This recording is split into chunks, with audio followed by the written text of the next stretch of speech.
Welcome back to How to Invest in Commercial Real Estate. New week. What's up? What's going on? Brian, Joel? How was that OU game, Brian? That was fantastic. How was that OU game? That's a little leading.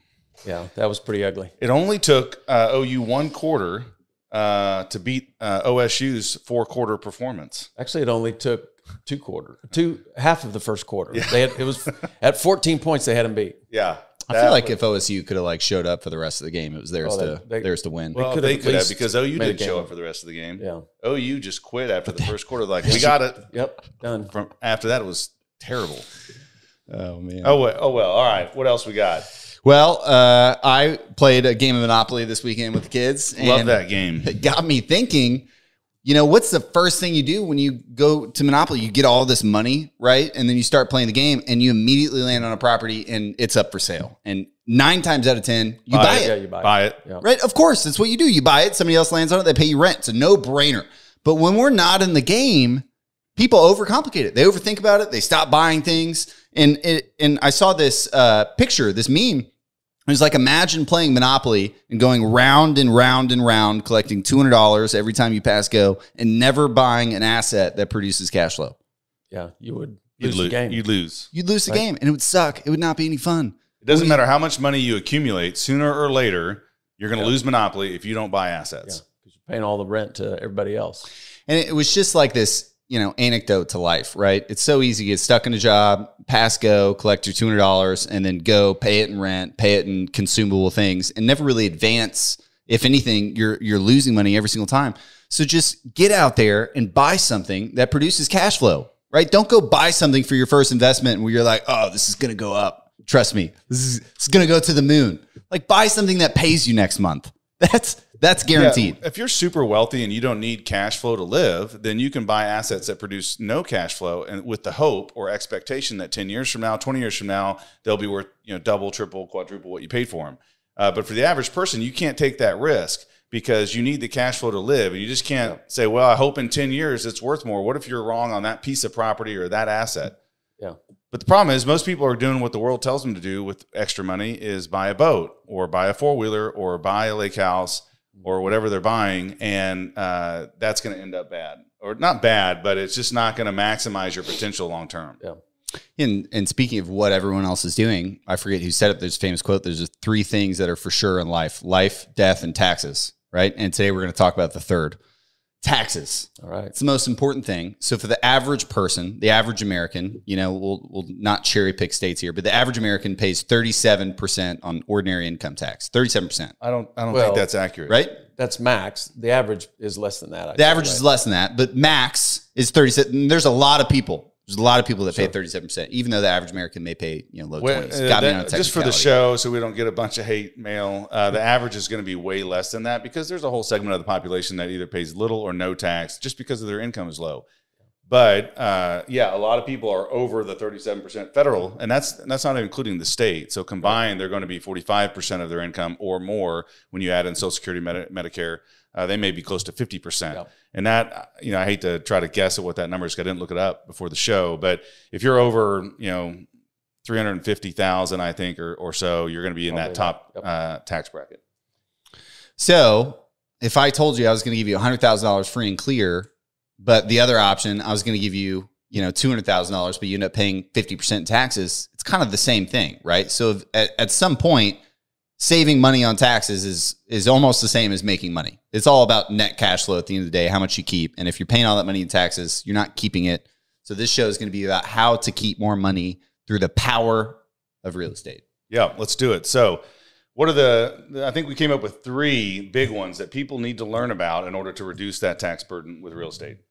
Yeah. So the first one is cost recovery or depreciation. And this is a beautiful thing because it's something that you get to write off every year as a negative. You get to subtract it from your taxable income, and you didn't actually incur this expense. That's huge because the government is saying, hey, we'll allow you to do this even though you didn't spend that money. That doesn't happen very often in most taxable things. You hear about people, oh, I bought a new truck. Why? So I didn't have to pay taxes. Like, they spent $70,000 to do that, to write off $70,000. So this is a way to write off potentially hundreds of thousands of dollars without spending anything. right? And it's depreciation. So why are we allowed to depreciate real estate? Well, I think the thought is that all these big capital items that you're going to potentially have to replace, like the roof, the parking lot, the framing, the plumbing, all of that is going down in value and will need replaced at some time in the future. And so they allow you to do a general depreciation of real property every year. And that way you get to take advantage of that loss that you're not incurring, but you may have to incur in the future. So you said real property. You can't depreciate everything. You can't depreciate land. Right. Because just the improvements on the land or the buildings, let's say, on the land. Is that the only thing you can't depreciate is the land? The buildings you can, but is there anything, that's all there is building and lands, right? And so that's the dividing point, is you have to figure out how much of it is the land worth and how much the rest of it's worth. Is that right? That's all. Yep. Yeah, and your accountant can help you do that. The appraisal will take that into effect as well. Appraisal might segregate that out and say how much the land is worth and how much the building's worth. Yeah. Yes. Oh, okay. Yeah. Right. And so they give you a schedule. And so for residential property, which could include single family, duplex, all the way up to large multifamily, to my understanding, if you're going to take the IRS code, it's 27 and a half years, if I remember right. And so what you would do is take, let's say you bought a $5 million building and the land is 15%. And so then you're going to $4.25 million, you're going to be able to depreciate. So you divide it by 27 or 27 and a half, and that's your yearly depreciation. Okay. And so let's say you have we've gone over a profit and loss, and you have all your income and all your expenses. So let's say the investor is making a 10% return on the $5 million property. They got an 80-20 loan, so they put on $1 million, and the property they're expecting a 10% return on that. So they're making $100,000 a year in cash flow. Depreciable improvements are 4.25, right? So take a guess. I've done the math. Take a guess at what the first year depreciation is going to be. No idea. I'm going to say 180,000. 180,000. That's a good guess. So it's 154. Okay. 154. You made $100,000 in cash flow. So you put $100,000 in your pocket. You put $100,000 in your pocket. Don't scrape my walls. And you got to write off $154,000. So you now have a loss credit of $54,000 on your tax return, and you can get on sooner care if you wanted to, because you lost money, but really you just put $100,000 in your pocket. Okay. Every investor can do that. There's no limits on that. Great. Well, you guys and your technicalities. It is a good question. And everybody can write off that 100,000. Okay. But what happens to the other 50? You get 50,000 more that you can write off. Mm-hmm. That will stay on that tax return for that property, and you'll carry forward that to the next year. Okay. And then also, isn't there accelerated depreciation? There is. You don't have to do straight line depreciation. So that's straight line depreciation. So what you're talking about is doing a cost segregation study on a property. And we've mentioned this, I'm sure, several times throughout the podcast, but a cost segregation study is exactly what it sounds like. They go and segregate all of the costs associated with building that building, because they say that the different parts of the building, like a light switch, may have a depreciable life of 5 years. So now you can write off 1/5 of that light switch every year. So they go in and study the building and say, hey, this stuff is actually going to deteriorate in like 5 to 7 years, whereas the majority of it's going to deteriorate a lot longer. So it allows you to depreciate way more up front. Okay. So if you're looking at 27 and a half years for a residential property, the first year is about 3.5% of the value of the improvements you can write off the first year. Okay. And with the commercial property, so that's non-residential, commercial property is 39 years. And so the first year, it turns out you can write off about just under 2.5% in your first year, and then every year after that. Mm-hmm. By using the cost segregation study, you can get that up to 8-9% or more the first year. Yep. And is there any reason you wouldn't want to do cost segregation method? It seems like you would want to, because then if you sell the property and you've depreciated more, then that's to your advantage, isn't it? Because the depreciated value is less, so your gain is less, right? I mean, I think it really depends. It'll be a decision that each person has to make based on the other parts of their tax situation. Right. But the depreciation, so you get to write it off this year, but when you sell the property, you got to what's called a recapture that. Okay. If so you'll have to catch that back up. Gotcha. Okay. And that you recapture depreciation at 25%. Say that again. Say it again. You recapture depreciation when you sell at 25%.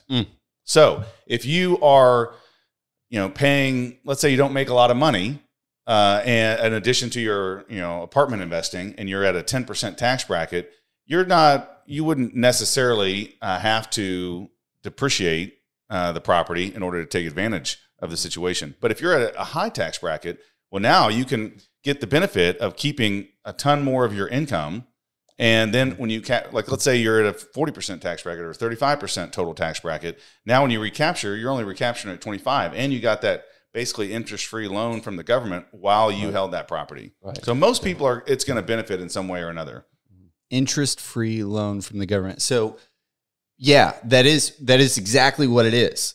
They're saying, here, you can keep your $100,000. Don't pay us taxes on that. We'll allow you to depreciate $150,000. We'll do the same next year. We'll do the same. We'll continue to allow you to write off depreciation against your actual cash flow that they know you're taking, and we'll tax it lower than you're probably lower. Potentially lower. Right? Because most real estate investors, let's face it, they probably have excess cash that they're being taxed on to then invest in real estate. So they're probably paying a higher tax rate than 25%. So there's a net savings for them. They're allowed to take it now and they pay less tax later.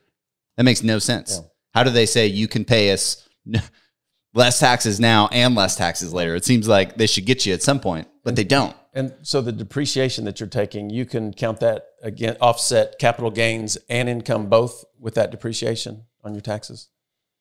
You can offset capital gains with depreciation. I believe so, yes. Okay. Yes, because they're both passive forms of income, okay. I believe. Get advice from a tax accountant. What you can't use that, let's say, extra depreciation to write off against is ordinary income or active income. Okay. So the only exception to that, we've talked about it before, and we may have even done a podcast on it, is if you qualify as a real estate professional, then any losses that you make on any investing activities in real estate can offset any income that you make.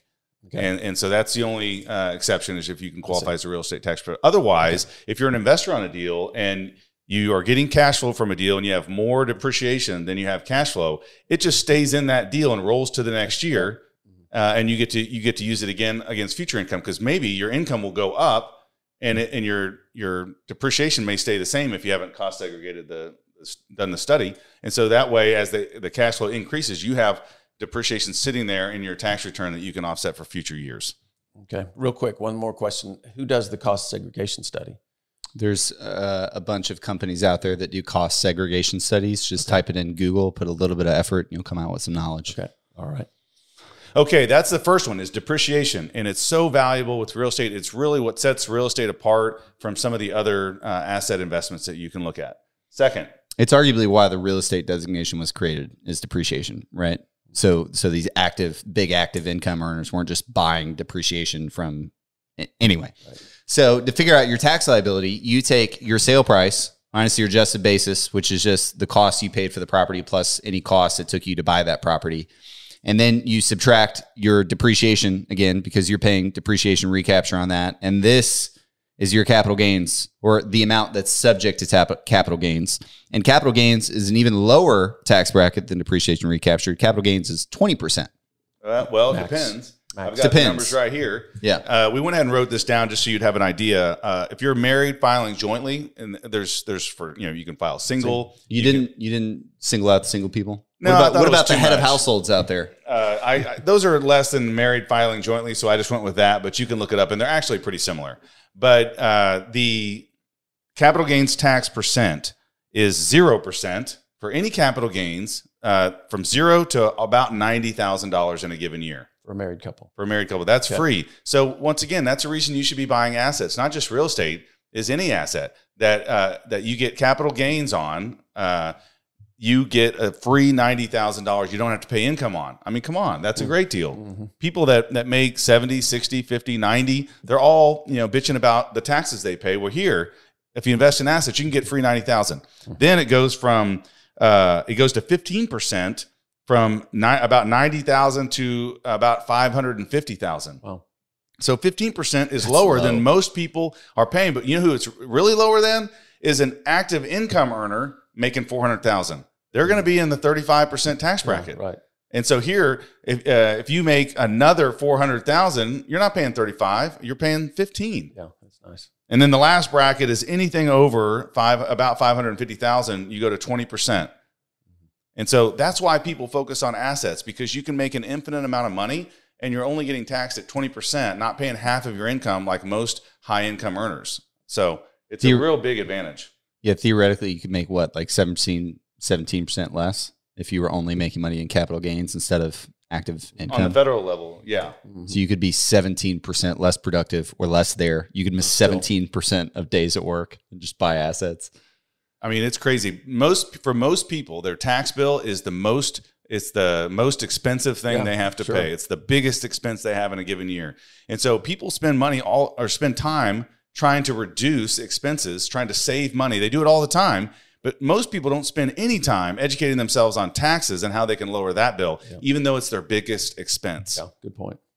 So the effective tax you're paying on real estate, we're going to assume, not average, we're going to assume you're in the max tax bracket. You're paying 35, 37% on active earned income. If you made that money in real estate, or you started investing in real estate and started making money through real estate, your average tax rate or effective tax would not be 37%. On that real estate investment, it'd probably be like 26, 27% after you take in the depreciation recapture at a max of 25, the long-term capital gains at a max of 20. You're paying way less taxes. Somewhere between 20 and 25, right? It wouldn't be over 25. It wouldn't be over 25. You're right. Depreciation recapture is 25, and capital gains, which is most likely going to be bigger than your depreciation recapture, is at 20. So could be 22, 23, and that's if you're paying all the taxes that you owe on real estate. But the last thing we want to go over today to make this show a little bit shorter is the 1031 exchange. And so, Braden, what is it?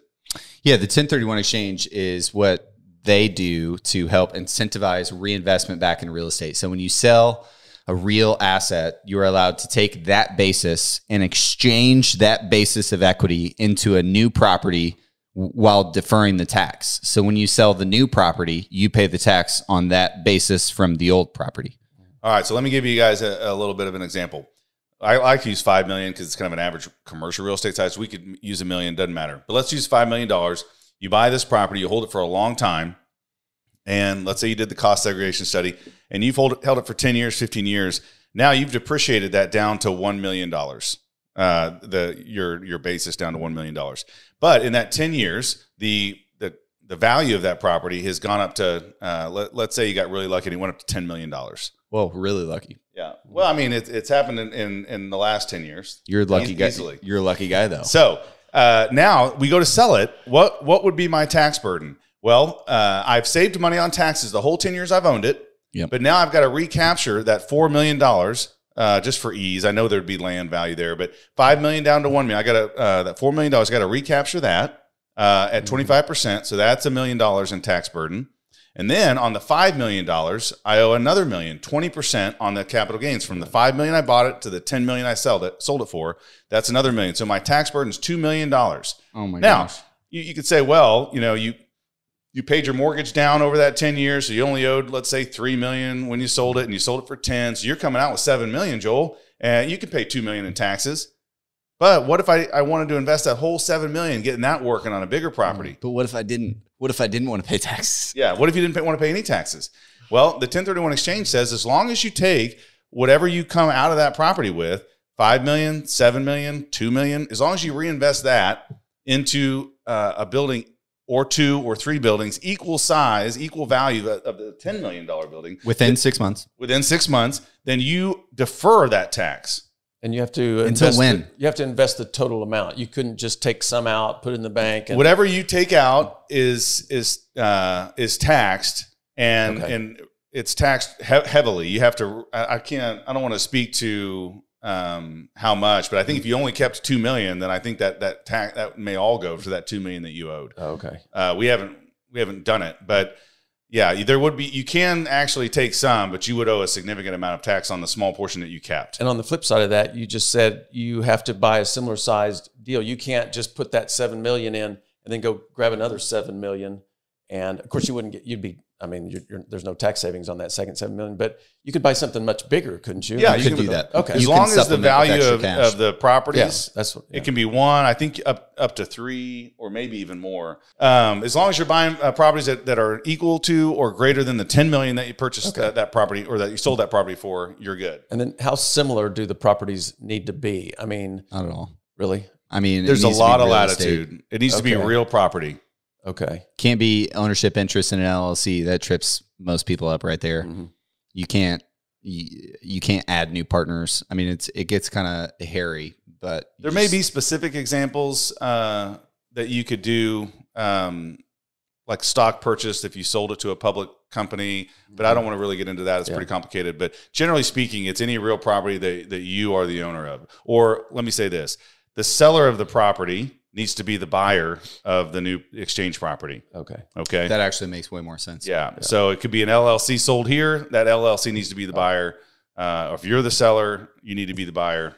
Okay. Yeah, and you don't sell something, take all the money from the title company, and then go to your accountant and say, hey, I just got all this money from closing and I want to do a 1031 exchange, because you already messed it up. Yeah. So you want to know. So could you say, I'm not sure if I'm going to be able to do a 1031, but you go ahead and make provisions for it. And then if you don't find a property, then no, that's a good point. That's exactly what you do. I don't want to make the show, because you could do a whole show on 1031 exchanges. But basically ask your accountant, your attorney, and your title company when you're about to sell a property, hey, I want to do a 1031. What steps do I need to take? But generally, the title company or some other intermediary needs to hold those funds while you're out looking for your property. You have 45 days to identify a new property. You have 6 months to close on that property.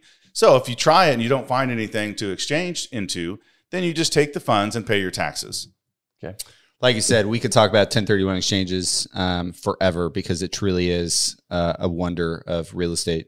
But we're going to cut it there. I think this helps a lot, because we've always talked about the tax advantages, but just conceptually thinking, going from 37% active income tax rate to potentially 20 to 25% being invested in real estate, that's a real delta there. I mean, that's a big margin. Income today on cash flowing properties that you do not have to pay income on, or you'll have to pay on a lower amount than you're actually getting. That's a huge benefit along the way that people need to know. Anyway, if you're interested, forward this video to your accountant. They'll probably say we're idiots and correct us a bunch. Yeah, but it'll at least prompt you to start thinking about, how do I get more depreciation in my life? How do I start paying capital gains taxes instead of ordinary income taxes? How do I exchange the basis in my assets to potentially defer taxes? These are some questions you need to be thinking about when you're making your next investment, when you have your next meeting with your CPA, when you have your next meeting with us because you're interested in investing in commercial real estate. All great questions. Anyway, we will catch you next week on how to invest in commercial real estate. Thanks, guys.